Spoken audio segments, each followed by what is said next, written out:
Hello everyone, sweat blocks viewers அனைவருக்கும் வணக்கம். இன்றைக்கு நான் ஒரு புது வீடியோடு உங்களுக்கு வந்திருக்கிறேன். அதாவது செஸ் சம்பந்தமான ஒரு பிகினர்ஸ் கைடோட வந்திருக்கிறேன்.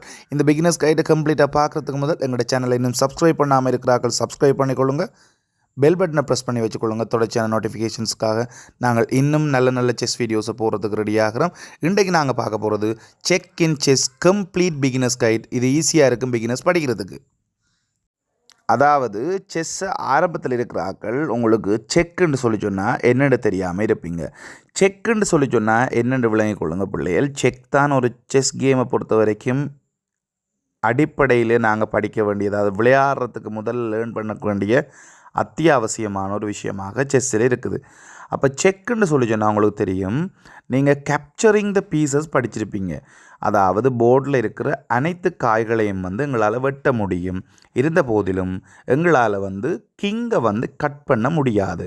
கிங்குக்கு நாங்கள் கட் பண்ண முடியாத சந்தர்ப்பத்தில் எதிராளியின் காய்கள், அதாவது எங்களுடைய கிங்குக்கோ அல்லது எங்களுடைய காய்கள் எதிராளியின் கிங்குக்கோ நாங்கள் ஒரு த்ரெட், அதாவது என்னென்னு சொல்கிறது, தமிழில் சொல்ல போனால் ஒரு எச்சரிக்கை கொண்ட ஒரு சமீட்சையினூடாக கொடுக்குற ஒரு சந்தர்ப்பத்தை தான் நாங்கள் செக் என்று சொல்லி சொல்கிறோம். அதாவது நாங்கள் உங்களுடைய ராஜாவை வெட்டுவோம் என்று சொல்லி ஒரு சமீட்சையூடாக அல்லது சமீட்சை கொடுக்கின்ற சந்தர்ப்பம் அல்லது எச்சரிக்கை, அந்த எச்சரிக்கையினையே நாங்கள் செக் என்று சொல்லுவோம். இப்போ குறிப்பாக நீங்கள் பாருங்கள், சதுரங்கத்தில் காய்களை வெட்ட பழகிய சிறுவர்கள் இதனை சரியாக விளங்கி கொள்ள வேண்டும். அதாவது ஒயிட்டில் இருக்கிற ருக் D1 இருக்குது. அந்த D1 இருக்கிற ருக் கிங்கை கேப்சர் பண்ணக்கூடிய மாதிரி ஒரு பொசிஷனில் இருக்கிறது. அப்போ இந்த செக், அதாவது இந்த வெட்டக்கூடிய மாதிரி இருக்கிற சந்தர்ப்பத்தை தான் நாங்கள் செஸ்ஸில் செக் என்று சொல்லி சொல்லுவோம்.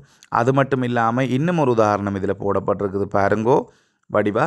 பிஷப்பை பார்த்தீங்கன்னு சொல்லி சொன்னால் உங்களுக்கு தெரியும், G5 இருக்குது ஒயிட்டின் பிஷப், பிளாக்கின் கிங் D8 இருக்குது. அதுக்கு செக் சொல்லுது. இந்த செக்கை நாங்கள் எப்படி இல்லாமல் செய்யலாம், செக்கை விட்டுட்டு நாங்கள் என்ன மாதிரி வேறு மூவ்ஸ் செய்யலாம்ன்றதை நாங்கள் தொடர்ச்சியாக பார்ப்போம். அடுத்ததாக ஒரு எக்ஸசைஸை வச்சுக்கொண்டு. ஓகே வாங்க, இப்போ இந்த பகுதியில் பார்க்க போகிறீங்க ஒரு காயால் எப்படி எதிராளின கிங்குக்கு செக் வைக்கிறதுன்னு சொல்லி. இப்போ போனால் செக் வச்சுருக்கிறேன் C4. அடுத்ததாக நைட்டால் எப்படி செக் வைக்கிறேன்னு சொல்லி பார்ப்போம். பாருங்கள், நைட்டை எடுத்து நான் மூவ் பண்ண போகிறேன். நைட்டை C3க்கு புஷ் பண்ணினேன்னு சொல்லி சொன்னால் செக் வருது ஆட்டோமேட்டிக்காக. அடுத்தது ருக்கால் செக் வச்சு காட்ட போகிறேன் உங்களுக்கு. ருக்கை A5 போட்டேன்னு சொல்லி சொன்னால் செக் வருது. அடுத்ததாக நான் பிஷப்பால் உங்களுக்கு செக் வைக்க போகிறேன். பிஷப்பால் செக் வச்சுன்னு சொல்லி சொன்னால் உங்களுக்கு F3 வந்துச்சுன்னா செக் வருது. இப்போ அடுத்ததாக குயினால் செக் வச்சு காட்ட போகிறேன். குயினால் பார்த்தீங்கன்னு சொல்லி சொன்னால் D2 வச்சா செக் கொண்டு, அடுத்தது A5 இன்னொரு செக் வைக்க முடியும். அடுத்தது பார்த்தீங்கன்னு சொல்லி E4 ஒரு செக் வைக்கலாம். அதுக்கு அடுத்தது பார்த்தீங்கன்னு சொல்லி சொன்னால் E5 ஒரு செக் வைக்கலாம். அடுத்தது பார்த்தீங்கன்னு சொல்லி சொன்னால் E6 ஒரு செக் வைக்கலாம். அப்போ இத்தனை செக் இந்த சந்தர்ப்பத்தில் எங்களுக்கு கிடைக்குது. ஓகே வாங்க தொடர்ச்சியாக பார்க்கலாம். வீடியோவை தொடர்ச்சியாக பார்த்து கொண்டிருக்கிற பேரண்ட்ஸாக இருந்தாலும் சரி, பிள்ளைகளாக இருந்தாலும் சரி, நான் சொல்கிற விஷயத்தை சரியாக கேட்டுக்கொள்ளுங்கோ. அதாவது ஒரு செக்கை நாங்கள் எப்படி விடுபடலாம்னு சொல்லி படிக்க போகிறோம். அதாவது நான் செக் கொண்டு வைக்கக்குள்ள, அதாவது ஒயிட்ற பீஸ் பிளாக்குக்கு செக் வைக்கையோ அல்லது பிளாக்கின்ற பீஸ் ஒயிட்டுக்கு செக் வைக்கக்குள்ளேயோ என்ன மாதிரி அந்த செக்கிலேருந்து விடுபடலாம்னு எங்களுக்கு பார்க்க போகிறோம். நாங்கள் அதில் 3 வழிமுறைகள் எங்களுக்கு செஸ் போர்டில் பயன்படுத்துகிறாங்க. ஒன்றை மூவ் பண்ணுறேன்னு சொல்லி சொல்கிறோம் நாங்கள். ரெண்டாவது பிளாக் பண்ணுறேன்னு சொல்லி சொல்கிறோம் நாங்கள். இன்னும் ஒன்று கேப்சர் பண்ணுறது அல்லது கட் பண்ணுறேன்னு சொல்லி சொல்லலாம். அதில் முதலாவது வழியைத்தான் நான் உங்களுக்கு இப்போ காட்ட போகிறேன். ஒரு செஸ் போர்டில் செக்கை வைக்கக்குள்ள எதிராளின்ற ராஜா அந்த செக்கிலிருந்து எப்படி விடுபடுறன்றதுக்கு மூவ் பண்ணி விடுபடுவதற்கான வழிமுறையை நான் உங்களுக்கு இப்போ சொல்லித்தர போகிறேன். ஒவ்வொரு காயாக பார்ப்போம். முதலாவதாக நான் ருக்கால செக் சொல்ல போகிறேன். ருக்கால செக் வைக்கக்குள்ளே இந்த கிங் எப்படி விடுபடுறாருன்னு பார்ப்போம். அதாவது பாருங்கள், நான் இதுக்கு C4ன்ற இடத்துக்கு கிங்கை மூவ் பண்ணுறேன். மூவ் பண்ணுறதால அந்த செக்கிலிருந்து விடுபடுது. அடுத்தது பார்க்க போகிறீங்க, நைட்டால் செக் வைக்க போகிறேன். நைட்டால் செக் வைக்கிறதுக்கு சந்தர்ப்பம் இருக்குதா? ஓம் இருக்குது. நைட்டை A3 வச்சேன்னு சொல்லி சொன்னால் செக்குன்னு சொல்லி சொல்லலாம்.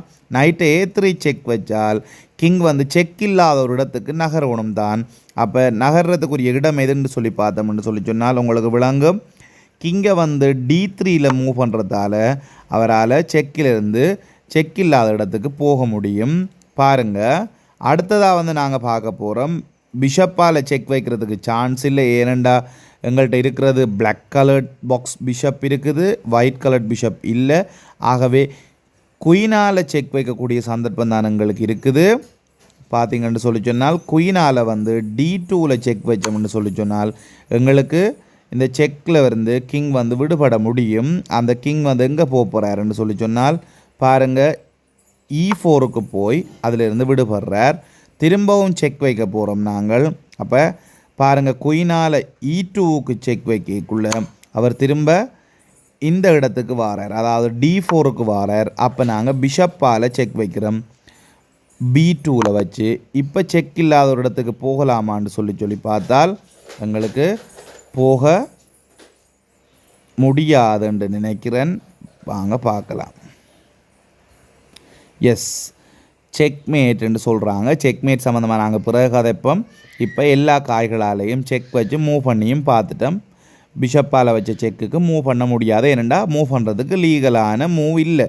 அதாவது இந்த கிங்கால் வந்து பாருங்கோ, அவர் போகக்கூடிய பாதைகளில் எந்த இடத்துக்கு போனாலும் செக்குன்றது இருக்குது. ஆகவே அவரால் மூவ் பண்ண முடியாது. ஓகே, இப்போ வாங்க அடுத்த கட்டமான பொசிஷனுக்கு நான்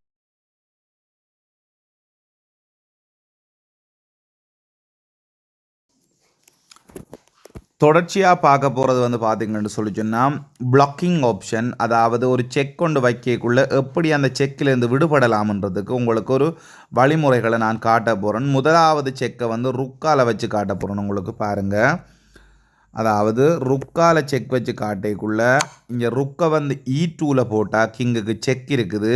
அப்போ இந்த செக்கை வந்து 3 வகையில் நாங்கள் இப்போ மறைக்கலாம். அதாவது நைட்டால் வந்து கொண்டு வந்து E6க்கு போட்டால் அந்த செக் இல்லாமல் போகும். அடுத்தது பிஷப்பையும் கொண்டு வந்து E6 போட்டோம்னா செக் இல்லாமல் போகும்.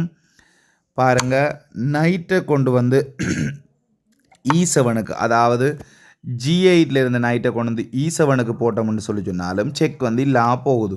அப்போ பாருங்கள் பிள்ளைகள், செக் கொண்ட இல்லாமல் பண்ணுறதுக்கு பிளாக்கிங் ஆப்ஷனை பயன்படுத்தியும் செக் இல்லாமல் பண்ணலாம். அதாவது உதாரணத்துக்கு பாருங்கள், ருக்கால் இப்போ செக் வச்ச நான் செக் வைக்கக்குள்ள ராஜாவுக்கு நேரடியாக ஒரு பாதையில் செக் இருக்குது, ஒரு எச்சரிக்கை கிடைக்குது. அதை நாங்கள் இடையில் ஒரு காயை கொண்டு வந்து போடுறதால அதை வந்து இல்லாமல் பண்ணலாம் என்று சொல்லி பார்க்குறோம். சரிதானே? அப்போ இது முக்கியமான ஒரு விஷயமாக இருக்குது. அடுத்தது பார்ப்போம். அடுத்தது குயினால் செக் வச்சு பார்க்க போகிறோம். நாங்கள் குயினால் வச்சு சொல்கிற செக்கை வந்து பார்ப்போம். குயினால் நான் இங்கே வச்சு செக் சொல்லிக்குள்ள பிஷப்பால் வந்து கொண்டு வந்து D7 போட்டு மறைக்க முடியும். அடுத்தது குயினால் E2வில் வச்சு செக் சொல்லிக்க சேம் ருக்கால் எப்படி மறைச்சமோ அது மாதிரி மறைக்க முடியும். அதாவது நைட்டை கொண்டு வந்து போடலாம், இந்த நைட்டையும் கொண்டு வந்து போட்டு மறைக்கலாம்.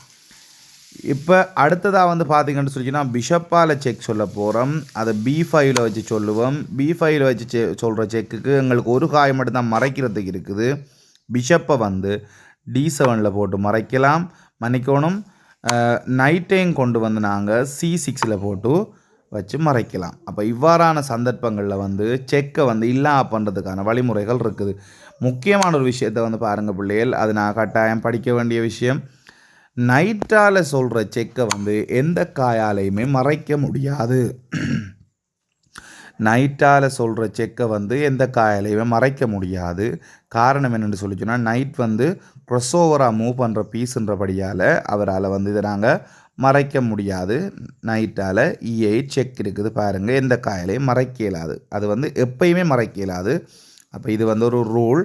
நைட் செக் வந்து எப்பயுமே எதாலையும் பிளாக் பண்ணப்பட முடியாது. அதே மாதிரி போனை நான் இதில் வைக்க மறந்து போனேன். போன் செக்கையும் எங்களால் பிளாக் பண்ண முடியாது. ஏன்னு சொல்லி சொன்னால் நெக்ஸ்ட் டு த பீஸ் வைக்கிறபடியால், அதாவது உதாரணத்துக்கு பார்த்திங்கன்னு சொல்லி சொன்னால் குயின் மாதிரி, இப்போ இதை குயினை போனால் நினச்சி கொள்ளுங்க, இப்படி ஒரு பொசிஷனில் இருந்து தான் ஒரு செக்கை வந்து எங்களால் கிங்குக்கு கொடுக்க முடியும். இது போனாக இருக்கும் என்றால் அப்போ பிளாக் பண்ணுறதுக்கு எங்களுக்கு அதில் இடையில் பாக்ஸஸே வராது. ஸோ எங்களால் அந்த பிளாக் பண்ண முடியாத சிச்சுவேஷன் இருக்கும். விளங்குது தானே பிள்ளைகள்? ஓகே, வாங்க அடுத்த ஆப்ஷனுக்கு போவோம். ஓகே, தொடர்ச்சியாக வீடியோவை பார்த்து கொண்டிருக்கிற பிள்ளைகள் வடிவாக கவனித்து கொள்ளுங்கோ. இது உங்களோட 3வது ஆப்ஷன். எப்படி ஒரு காயக்கு செக் சொல்லிக்க, அதாவது கிங்குக்கு செக் சொல்லிக்க வெட்டுதல் மூலம், அதாவது கேப்சரிங் ஊடாக எப்படி அந்த செக்லேருந்து விடுபடலாம் என்று பார்க்க போகிறோம். பாருங்கள், நான் ஒவ்வொரு பீஸாக வச்சு செக் சொல்ல போகிறேன். குயினால் நான் இப்போ H8 செக் சொல்லிக்குள்ள இந்த பிஷப்பால் இந்த குயினை டேக் பண்ண முடியும். வடிவாக பாருங்கோ. அது மாதிரி இந்த குயினால் G6 வச்சு செக் சொல்லிக்குள்ள இந்த பிஷப்பால் இந்த குயினை டேக் பண்ணி செக்கிலிருந்து விடுபட முடியும். அடுத்ததாக வந்து பாருங்கள், குயினால் E6 வந்து செக் சொல்லிக்குள்ள இந்த குயினால் இந்த குயினை கேப்சர் பண்ணி செக்கிலிருந்து விடுபட முடியும். அடுத்ததை வந்து பார்த்தீங்கன்னு சொல்லி சொன்னால், நைட்டால் வந்து நான் F6 செக் வைக்கிறேன். பிஷப் C3 நாங்கள் கேப்சர் பண்ண முடியும். இந்த நைட்டை கேப்சர் பண்ணால் செக்லேருந்து விடுபட முடியும். அடுத்தது பார்த்தீங்கன்னு சொல்லி சொன்னால், ருக்கால் செக் வச்சு காட்ட போகிறேன். நான் E2 செக் வைக்க இந்த பிஷப் இங்கே இருக்கிறது வந்து என்ன செய்யும்னு சொல்லி சொன்னால், இதை கேப்சர் பண்ணி இந்த செக்லேருந்து விடுபட முடியும். ஆகவே உங்களுக்கு கம்ப்ளீட்டாக இந்த செஸ்ஸில் வந்து செக் கொண்டிலிருந்து விடுபடுற விஷயத்தை பற்றி உங்களுக்கு விளங்கி இருக்குது. செக்குண்டா உங்களுக்கு என்னென்று தெரியும், செக்லேருந்து எப்படி நீங்கள் விடுபடலாம்ன்ற விஷயம் வரைக்கும் படிச்சிருக்கிறீங்க. ஸோ தேங்க்யூ ஸோ மச் பிள்ளைகள். தொடர்ச்சியாகவும் இப்படியான செஸ் வீடியோஸை பார்க்கணுமென்று சொல்லி சொன்னால் எங்களோட சேனலை வந்து லைக் பண்ணுங்கள், ஷேர் பண்ணுங்கள், பெல் பட்டனை ப்ரெஸ் பண்ணி வச்சுருங்க, நோட்டிஃபிகேஷன்ஸ் வரும். மற்ற ஆட்களுக்கும் ஷேர் பண்ணி இந்த வீடியோஸை வந்து செஸ்ஸை படிக்கிறதுக்கு ஹெல்ப்ஃபுல்லாக இருக்கும். Thank you so much.